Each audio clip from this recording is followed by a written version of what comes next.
إنها سوريا.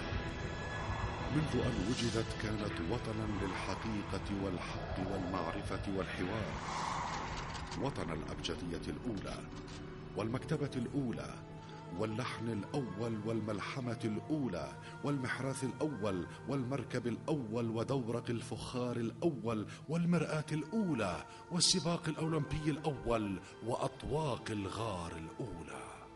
أيها الوطن الرائع، إنك تستحق الكثير، فأنت من علم البشرية كل شيء تقريبا، كما يقول المؤرخ الشهير ويل ديورانت، وكما يقول الباحث العبقري الفرنسي أندري بارو محافظ اللوفر السابق: لكل إنسان متمدن وطنان، وطنه الأصلي وسوريا. تعالوا إليها، حاوروها، اكتشفوها، ولسوف تدهشكم بتاريخها وحاضرها.